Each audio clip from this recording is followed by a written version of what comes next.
Hello दोस्तों, welcome to horror vibes. आज मैं आपको कुछ घटनाओं के बारे में बताने वाला हूँ, कुछ पैरानॉर्मल घटनाएं। ये घटनाएं एक बुक से थोड़ी बहुत रिलेट करती हैं। इस बुक का नाम है the adventures in paranormal investigation. आप इस बुक की पीडीएफ मुझे इंस्टाग्राम पे मैसेज करके ले सकते हैं।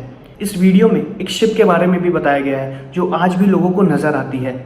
इस बुक में इस शिप के बारे में काफ़ी डिटेल में चीज़ें दी गई हैं, तो आप इस वीडियो को एंड तक ज़रूर देखिएगा। वीडियो शुरू करने से पहले मैं आपको बता दूं कि अगर आप इस चैनल पर नए हैं तो हॉरर स्टोरीज और मिस्टीरियस कंटेंट सुनने के लिए आप इस चैनल को सब्सक्राइब कर सकते हैं। और अगर आपके साथ भी कोई ऐसी घटना घटी हो जिसको आप चाहते हैं कि हम लोग शेयर करें, तो आप मुझे मेरे इंस्टाग्राम पे मैसेज भी कर सकते हैं। मैं इंस्टाग्राम का लिंक डिस्क्रिप्शन बॉक्स में दे दूंगा। तो ज़्यादा टाइम न लेते हुए वीडियो को शुरू करते हैं और खो जाते हैं अंधेरों में।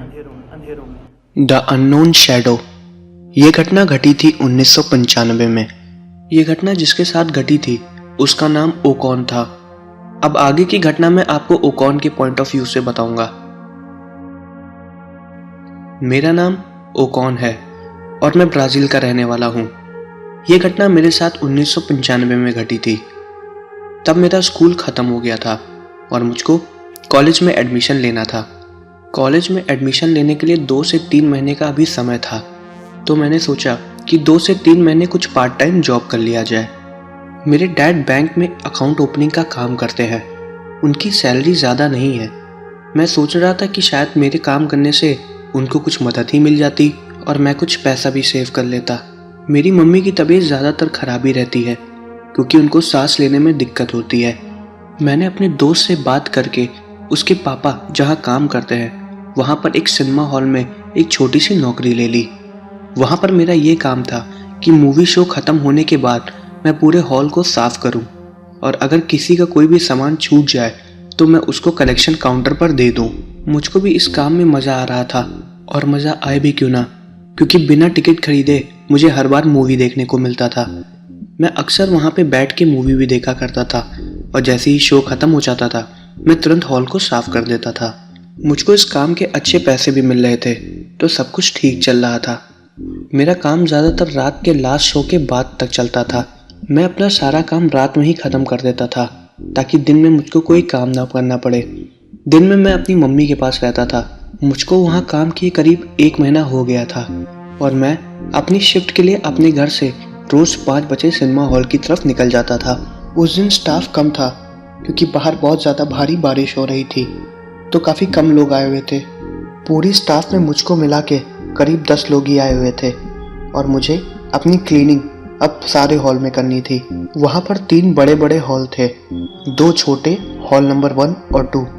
मैं हॉल नंबर 3 में नहीं जाता था क्योंकि वो काफ़ी बड़ा था और उसको साफ करने के लिए एक और बूढ़ा आदमी था, लेकिन वो आज आया नहीं था। तो मुझे मेरे मैनेजर ने तीनों हॉल को साफ करने के लिए बोला। मुझे एक हॉल को साफ करने में करीब 15 मिनट का समय लगता था, इसलिए मैं फटाफट आधे घंटे में अपना काम निपटा देता था। वहाँ पर उस दिन रात में सब लोग चले गए थे। मैं और 2 सिक्योरिटी गार्ड ही बचे हुए थे। उन दोनों सिक्योरिटी गार्ड ने मुझसे बोला कि मैं फटाफट अपना काम ख़त्म करूं और यहाँ से निकलूं। वो दोनों लोग बाहर मेरा ही वेट कर रहे थे। उस वक्त रात के करीब 1 बज रहे थे और मैं अपना काम कर रहा था। उस दिन वो पूरा मूवी हॉल मुझको किसी कब्रिस्तान से कम नहीं लग रहा था क्योंकि वहाँ मेरे अलावा और कोई भी नहीं था। वहाँ पर 3 हॉल थे। मैंने हॉल नंबर 1 और 2 की सफाई आधे घंटे में पूरी कर ली और अब मैं हॉल नंबर 3 की तरफ जा रहा था। मैं कभी भी उस हॉल के अंदर नहीं गया, मुझे 1 महीने से ज़्यादा हो रहा है। मैं जब हॉल नंबर 3 के अंदर गया तो वो अपने आप में ही बहुत अजीब था। काफ़ी पुराना था और ऐसा लग रहा था कि उसको कई सालों से मेंटेन भी नहीं किया गया है। वो हॉल उन बाकी 2 हॉलों से काफ़ी पुराना और अजीब सा था। बहुत गंदा और अजीब सी स्मेल आ रही थी। ज़्यादातर सीट्स गंदी और फटी हुई थी। उसको देख के ये लग रहा था कि मुझको वहाँ पे काफ़ी साफ सफाई में टाइम लग जाएगा क्योंकि वो हॉल बहुत बड़ा भी था। मैं उसको ऊपर से लेके नीचे की तरफ साफ करने लगा। जब मैं सफाई कर रहा था तो मुझको किसी के खर्राटे लेने की आवाज़ आ रही थी। ऐसा लग रहा था कि वहाँ पे कोई है जो सो रहा हो। मैंने उस हॉल में देखा और वहाँ पे काफ़ी हल्की फुल्की लाइट भी थी जिससे मेरी साफ सफाई हो जाती। वो आवाज़ आगे की सीट से आ रही थी। मुझको ये बहुत अजीब लग रहा था क्योंकि इस टाइम किसी को भी यहाँ पर होने और रुकने की परमिशन नहीं है। वो जो भी थे मैंने उनको आवाज़ दी और उनसे बोला कि आपको यहाँ पर रुकने की कोई भी परमिशन नहीं है, लेकिन आवाज़ मुझे लगातार आ रही थी। मैं ऊपर की सबसे लास्ट सीट पर था और मुझको वो आवाज़ नीचे की तरफ से आ रही थी। मैंने जब नीचे की तरफ देखा तो मुझे सबसे आगे वाली सीट पे एक परछाई बैठी हुई नज़र आ रही थी। मुझे पता चल गया था कि वहाँ पर नीचे की सीट की तरफ कोई सो रहा है। मुझको लगा कि शायद वो आदमी मूवी देखते हुए सो गया हो और उसको पता भी नहीं चला कि मूवी कब ख़त्म हुई है। मेरे आवाज़ देने के बाद भी जब वो नहीं उठा तो मैं नीचे की सीट की तरफ जाने लगा। अगर मैं उसको नहीं जगाता या उसको नहीं भेजता तो मेरी नौकरी चली जाती, क्योंकि यहाँ पर रात में मैं ही अकेला था और कुछ भी चोरी होता तो नाम मेरे ऊपर ही आता। मेरे हाथ में एक प्लास्टिक का बैग था जो कि काले रंग का था, जिसमें मैं वहाँ का सारा कूड़ा बीन के डालता था। मैं धीरे धीरे उस आदमी को बुलाते हुए उसकी तरफ बढ़ रहा था। तभी वो काला प्लास्टिक का बैग एक कुर्सी में जाके फंस गया और मैं उस कुर्सी में फंसे हुए बैग को छुड़ाने के लिए उसकी तरफ मुड़ा। मुझको करीब उस बैग को उस कुर्सी से छुड़ाने में 4 सेकंड से ज़्यादा नहीं लगा। मैं जैसे ही उसको छुड़ा के पीछे उस आदमी की तरफ घूमा, वो वहाँ से गायब हो चुका था। मैं तुरंत उस कुर्सी के पास गया जहाँ पर वो बैठा हुआ था, लेकिन वहाँ पर वो नहीं था। मैं कुछ देर के लिए एकदम शांत हो गया था और सोचने लगा कि इतनी जल्दी आखिर वो आदमी चला कहाँ गया। करीब 4 सेकंड बाद मुझे उसके खर्राटे की आवाज़ फिर आने लगी। इस बार वो आवाज़ ऊपर की तरफ से आ रही थी। मैंने नीचे से जब ऊपर की सीट की तरफ देखा तो मुझको वो आदमी फिर से दिखा और इस बार उसकी परछाई नहीं, वो साफ साफ खुद दिखा। वो सो रहा था। मैं बस ये सोच रहा था कि इतनी जल्दी वो एक जगह से दूसरी जगह चला कैसे गया, और अब मुझको बहुत ही ज़्यादा डर लगने लगा था। मैं उसी जगह पर खड़े होके उसको बस देख रहा था। मैं वहीं पर खड़े होके उस आदमी को दोबारा आवाज़ देने लगा, लेकिन वो नहीं उठा। उस आदमी की उम्र करीब 45 से 50 के बीच में होगी। वो मुझे दूर से ठीक से तो नहीं दिख रहा था, लेकिन मुझे उसकी परछाई साफ साफ नज़र आ रही थी। मैं काफ़ी देर तक वहीं पर खड़ा था। मेरी उसके पास जाने की हिम्मत तक नहीं हुई। मैं तुरंत उस हॉल के दरवाजे को बंद करके बाहर की तरफ भाग गया। बाहर जितने भी 2 गार्ड थे, मैंने तुरंत उनको ये सारी बातें बताई और उन दोनों को अंदर लेके आया। दरवाज़ा खोलने के बाद जब हम तीनों लोग हॉल के अंदर गए तो वो आदमी और उसकी परछाई वहाँ से गायब हो चुकी थी। मैंने और उन दोनों गार्ड ने उसको ढूंढने की बहुत कोशिश की, लेकिन वो नहीं मिला। उन्होंने ये भी बोला कि ये सब मेरा कोई वहम था। मैं सच में बहुत ही ज़्यादा डर गया था। उनमें से एक तो मुझ पे बिलीव कर रहा था, लेकिन दूसरा हंस रहा था। उसे लग रहा था कि शायद मैं झूठ बोल रहा हूँ या मेरा कोई वहम था। फिर मैंने उन दोनों गार्ड की मौजूदगी में उस पूरे हॉल को साफ किया। हॉल की साफ सफाई करते करते मुझे रात के 2:30 बज चुके थे और मैं वहाँ से तुरंत चला गया। घर जाते हुए मैं उसी आदमी और उसकी परछाई के बारे में सोच रहा था और मैं पूरी रात सो भी नहीं पाया और बहुत ही ज़्यादा घबराया हुआ था। अगले दिन दोबारा जब मैं हॉल में गया तो मैं उसी आदमी से बात करने लगा जो हॉल नंबर 3 की सफाई करता था। उस आदमी की उम्र भी करीब 35 साल की ही होगी। मैंने उसको कल रात में देखी हुई चीज़ें बताई और उससे पूछा कि क्या आपके साथ भी ऐसा कुछ हुआ है। उसने बोला हाँ। उसके हाँ बोलते ही मेरे शरीर के रोंगटे खड़े हो गए। मैंने उससे पूछा कि ऐसा यहाँ पे क्या हुआ है जो वो परछाई सबको दिखती है, तो उसने बताया कि वो सबको नहीं दिखती। उसने मुझको बताया कि अक्सर रात में सफाई करते वक्त वो काली परछाई मुझको कभी कभार नजर आया करती है, लेकिन वो किसी को कुछ भी नहीं बोलती है। उसने बताया कि आज से करीब 6 या 7 साल पहले यहाँ पर एक फैमिली मूवी देखने आई हुई थी। वो कोई हॉरर मूवी थी। उस मूवी में कुछ ऐसे डरावने सीन थे जिनको देख के वो आदमी काफ़ी डर गया था और उसकी वहीं पर हार्ट अटैक से मौत हो गई थी। उस टाइम रात का शो था। मूवी ख़त्म होने के बाद भी जब वो आदमी नहीं उठा तो उसके परिवार वालों ने उसको उठाने की कोशिश की, लेकिन तब तक वो मर चुका था। उसकी लाश को यहाँ से ले जाया गया और हॉल नंबर 3 को कुछ दिनों के लिए बंद कर दिया गया। उस आदमी ने यह भी बताया कि कुछ दिनों बाद जब उस हॉल को दोबारा खोला गया तो वो रात में हॉल की सफाई कर रहा था, तो उसने उस आदमी को उसी सीट पे बैठे हुए देखा और इस बार वो आदमी स्क्रीन की तरफ आंखें फाड़ के देख रहा था, जबकि कोई भी पिक्चर उस हॉल में नहीं चल रही थी। उस दिन के बाद से ऐसा अक्सर उसके साथ होने लगा। उसने ये भी बताया कि उसकी आत्मा अक्सर रात में हॉल नंबर 3 की सीट पर बैठी हुई दिखती है। उस हॉल में अजीब अजीब घटनाएं भी होने लगी, जैसे रात का शो चलते चलते अपने आप स्क्रीन बंद हो जाती थी। उसकी मरम्मत भी ठीक से नहीं हो पाती थी क्योंकि उसमें कुछ ना कुछ दिक्कतें आने लगती थी। एक रात तो हर सीटें अपने आप फटी हुई मिली, जैसे किसी ने उस पर पंजा मार के नोच दिया हो। लेकिन इसके बारे में किसी को कुछ भी नहीं पता है और ना ही कोई जानता है। और आज भी रात में मुझको वो आदमी की परछाई कभी कभी अंधेरे में नजर आ जाती है, लेकिन वो किसी को कुछ भी नहीं करती है। तो ये थी पहली घटना। अब मैं आपको दूसरी घटना बताने वाला हूँ, जिसका नाम है द महोगनी शिप। सबसे पहले मैं आपको महोगनी का मतलब बता दूं। सरल शब्दों में बताने की कोशिश करूं तो महोगनी एक प्रकार का पेड़ है जिसकी लकड़ियां काफ़ी मजबूत और टिकाऊ होती हैं। सालों साल ये लकड़ियां मजबूत और वैसी की वैसी ही रहती हैं और जल्दी खराब नहीं होती। 60s से लेके 80s तक बहुत लोगों ने इन लकड़ियों का इस्तेमाल अलग अलग चीज़ें बनाने के लिए किया, जैसे कुर्सी, मेज़ या शिप। ज़्यादातर लोग इन लकड़ियों का इस्तेमाल बड़ी नावों को बनाने में करते थे। ऑस्ट्रेलिया की सबसे मिस्टीरियस घटनाओं में से एक है ये घटना, द महोगनी शिप। सबसे पहले इस शिप को 1936 में देखा गया था। इन शिप को 3 मछुआरों के द्वारा देखा गया था जो अक्सर नदी में मछली पकड़ने जाया करते थे। इस शिप के मलबे को जहाँ पर देखा गया था वो जगह ऑस्ट्रेलिया के सदर्न वेस्टर्न कोस्ट में पड़ती है।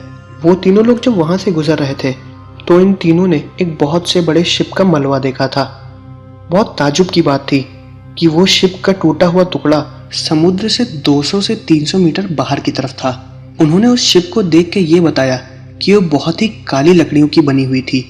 उसमें पुराने निशान बने हुए थे और वो शिप जिन लकड़ियों की बनी हुई थी वो महोगनी की थी।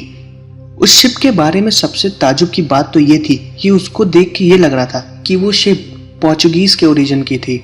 इतने साल पुरानी शिप का मलबा अचानक से समुद्र के किनारे इतना दूर कैसे आ गया, किसी को कुछ भी समझ में नहीं आ रहा था। हिस्ट्री के हिसाब से देखा जाए तो 17th सेंचुरी में ऑस्ट्रेलिया में सबसे पहले डच आए और उसके बाद ब्रिटिशर्स। उससे पहले या बाद में पोर्चुगीज का कोई भी शिप ऑस्ट्रेलिया नहीं आया हुआ था। अगर ये बात पता चल जाती कि वो शिप कहाँ से आई है तो शायद ऑस्ट्रेलिया का पूरा इतिहास बदल जाता। जब इस शिप का मलबा 1936 में मिला, उससे पहले 1836 से लेके 1881 तक बहुत लोगों ने इस शिप को देखने के बारे में बताया। उसके रिकॉर्ड्स भी ऑस्ट्रेलिया के म्यूजियम में है। जिन जिन लोगों ने इस शिप को देखा उन सब लोगों ने अलग अलग तरह से शिप के बारे में बताया। किसी को वो शिप बहुत ही ज़्यादा काली दिखी तो किसी को एकदम सफ़ेद, लेकिन आज तक इसके बारे में क्लियरली कोई भी नहीं बता सका। बहुत लोगों ने ये भी बोला कि इस शिप के ऊपर उन्होंने कई आदमियों को भी देखा। ऐसे किसी भी शिप को देखे जाने का कोई भी ऑफिशियल रिकॉर्ड सामने नहीं आया और धीरे धीरे ये सारी बातें दब गईं। करीब 150 साल पहले कई लोगों ने उस शिप को ढूंढने की कोशिश भी की, लेकिन किसी के हाथ में कुछ भी नहीं आया। वहाँ की सरकार ने इनाम रखा कि कोई भी इस शिप के मलबे को या इस शिप को ढूंढ के लाया तो उसको $250,000 का इनाम मिलेगा, जो कि अपने आप में ही बहुत बड़ी रकम थी। लेकिन उस शिप का आधा टुकड़ा या वो शिप आज तक किसी को नहीं मिली। जिन 3 आदमियों ने उस शिप को देखा था उनका क्या हुआ किसी को कुछ भी नहीं पता, और वो शिप का मलबा अचानक से कहाँ गायब हो गया या उसको कोई लेके गया, इसके बारे में कोई भी कुछ नहीं जानता। हालांकि उस शिप के कुछ टुकड़े ऑस्ट्रेलिया के म्यूजियम में आज भी रखे हुए हैं। आज भी एक बहुत बड़ी मिस्ट्री है कि वो शिप आखिर कहाँ होगी, और अगर सच में वो शिप है तो उसके टुकड़े या उसके अवशेष कहाँ होंगे। अगर आपको इसके बारे में और भी जानकारी चाहिए तो आप the adventure of paranormal investigation book देख सकते हैं। मैं वो आपको इंस्टाग्राम पे दे दूंगा। अब आते हैं शिप को देखे जाने की एक घटना पर। यह घटना बताने से पहले मैं आपको ये बता देना चाहता हूँ कि मुझको नहीं पता कि ये घटना उस महोगनी शिप को देखे जाने के बारे में है या किसी और शिप को देखे जाने के बारे में, लेकिन शायद वो महोगनी ही शिप है जिसको लोग बार बार देखे जाने का दावा करते हैं। ये घटना घटी थी पैराडो नाम के एक फिशमैन के साथ। उसके साथ उसका एक साथी भी था जिसका नाम था ओस्लो। ऑस्ट्रेलियन सी में वो लोग रोज़ फिशिंग करने जाते थे क्योंकि इससे ही उनका गुजारा होता था। ये घटना करीब 1940 से लेके 1950 के बीच की है। अब आगे की घटना मैं आपको पैराडू के पॉइंट ऑफ व्यू से बताऊंगा। मेरा नाम पैराडू है और मैं और मेरा पार्टनर हम दोनों फिशिंग करते थे। मेरे पार्टनर का नाम ओस्लो है। हम मछलियाँ पकड़ के बाज़ार में बेच दिया करते थे। इससे हमारा गुजारा होता था। ओशन बहुत ही डरावना होता है, खास करके अंधेरे में। अब मैं आपको अपने साथ घटी एक घटना बताने वाला हूँ। दिसंबर का टाइम था और ठंड बहुत ही ज़्यादा थी। ज़्यादातर सुबह के वक्त हम फिशिंग करने जाया करते थे क्योंकि सुबह के वक्त कम लोग होते थे तो मछलियाँ ज़्यादा मिल जाती थी। मैं और ओस्लो रोज़ की तरह अपने काम में गए। उस वक्त सुबह के करीब 4 बज रहे थे। हम इसलिए जल्दी निकल जाते थे क्योंकि हमें वापस लौट के मछलियों को बाजार में भी बेचना होता था। हमारे पास एक छोटी सी नाव थी। ओस्लो उस नाव को चलाता था और मैं जाल फेंक के मछलियों को पकड़ता था। उस दिन शायद हमारा टाइम ख़राब था, हमें एक भी मछली नहीं मिली थी। इसलिए मैंने ओस्लो से बोला कि हमें शायद पानी में थोड़ा और गहरी तरफ जाना चाहिए, वहाँ पर शायद हमें अच्छी मछलियाँ मिल जाएं। जिस जगह मैं ओस्लो को चलने के लिए बोल रहा था वहाँ पे लहरें बहुत ही ज़्यादा तेज़ थीं और भयानक भी। हमारी नाव शायद उन लहरों को नहीं संभाल पाती। ओस्लो ने मुझसे आगे चलने से इनकार कर दिया। उसको पता था कि अगर आगे कोई भी दुर्घटना हो गई तो हमें बचाने कोई भी नहीं आ पाएगा। मैंने उससे ज़बरदस्ती वहाँ चलने के लिए बोला और हम चले भी गए। वहाँ पर कोहरा बहुत ही ज़्यादा था और कुछ भी दिखाई नहीं दे रहा था। अचानक से इतना कोहरा कैसे आ गया हमें बिल्कुल भी नहीं पता था। ठंड की वजह से हम दोनों लोग कांप रहे थे और पानी की लहरें ज़्यादा होने की वजह से हमारी बोट भी बहुत ज़्यादा हिल रही थी। मैंने बड़ा सा जाल पानी में फेंक दिया जिससे हम लोग मछलियाँ पकड़ते थे। जाल फेंकने के करीब 10 सेकंड तक मैंने इंतज़ार किया। मुझको ये पता चल गया था कि कुछ मछलियाँ जाल में फंस चुकी हैं और उनको बाहर निकालने लगा। वो जाल खींचने में काफ़ी ज़्यादा भारी लग रहा था तो मैंने ओस्लो से बोला कि तुम मेरी मदद करो। हम दोनों लोग पकड़ के जाल को बाहर खींच रहे थे और हमारी बोट बहुत ही ज़्यादा हिल रही थी। ओस्लो ने जाल को बहुत तेज़ी से पकड़ के रखा हुआ था। जब जाल थोड़ा सा ऊपर आया तो हमें उसमें काफ़ी मछलियाँ दिखीं तो हम बहुत खुश हो गए थे। तभी अचानक ओस्लो का पैर बोट के साइड में लड़ गया और वो फंस गया। उसका पैर फंसते ही ओस्लो पानी में नीचे गिर गया। उसको तैरना आता था लेकिन पानी की लहरें इतनी ज़्यादा थी कि वहाँ पर वो तैर नहीं पा रहा था। उसके पानी में गिरते ही मेरे हाथ से वो जाल छूट गया और वो पूरा जाल समुद्र में दोबारा चला गया। मैंने ओस्लो को बचाने के लिए पानी में तुरंत रस्सी को फेंक दिया। ओस्लो ने तुरंत रस्सी को पकड़ा और बोट की तरफ आने लगा। लहरें ज़्यादा होने की वजह से मेरा भी बैलेंस बिगड़ रहा था लेकिन मैंने किसी तरह सब कुछ संभाल के रखा। जैसे ही ओस्लो धीरे धीरे बोट की तरफ आता गया लहरें अपने आप शांत होती गईं और कुछ देर बाद सब कुछ एकदम शांत हो गया। पानी की वो काबू में ना आने वाली लहरें अचानक से इतनी शांत कैसे हो गई थी मुझे बहुत ही ज़्यादा अजीब लग रहा था। ओस्लो को मैंने बोट पर बैठाया और उसको बहुत तेज़ ठंड लग रही थी। मेरे पास रम की एक बोतल थी तो मैंने उसको पीने के लिए दिया। कोहरा बहुत ही ज़्यादा हो गया था और उस कोहरे में से एक बहुत ही अजीब सी आवाज़ आने लगी।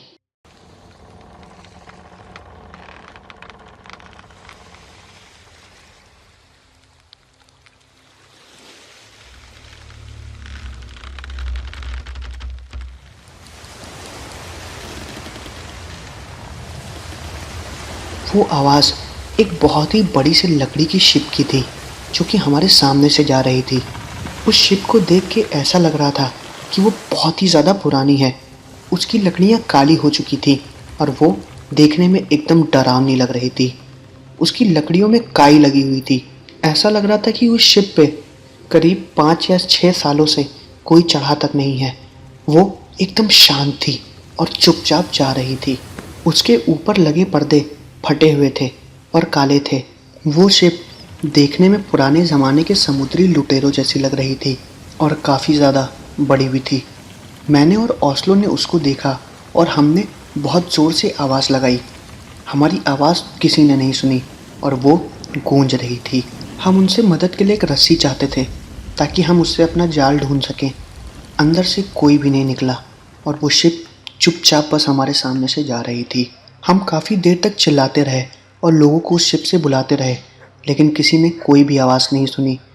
उस शिप पर छोटी खिड़कियां बनी हुई थी जिसके अंदर से बहुत हल्की फुल्की लाइट आ रही थी। ऐसा लग रहा था कि किसी ने उसके अंदर मोमबत्ती या लालटेन जला रखा हो। हम काफ़ी देर तक वहीं पर थे पर किसी ने कोई भी जवाब नहीं दिया। वो शिप थोड़ा सा आगे चली गई तो ओस्लो ने मुझसे बोला कि शायद उस शिप पर कोई भी नहीं है, क्यों ना हम उस शिप पर चले और उसमें से कुछ ज़रूरी सामान ले ले। वो शिप धीरे धीरे हमसे दूर जा रही थी और हम उस शिप के पीछे जा रहे थे। ओस्लो काफ़ी थका हुआ था तो बोट को मैं ही आगे की तरफ ले जा रहा था। वो शिप धीरे धीरे कोहरे के अंदर जा रही थी और हम उसके पीछे जा रहे थे। हर सेकंड के साथ हमारी और उसकी दूरी बढ़ती जा रही थी और हम उसके पीछे पूरी ताकत लगा के जा रहे थे। धीरे धीरे वो शिप कोहरे में एकदम चली गई और गायब हो गई। हम जैसे ही वहाँ पर गए वो शिप हमें बिल्कुल भी नहीं दिखी और वो कोहरा भी अपने आप ख़त्म हो गया।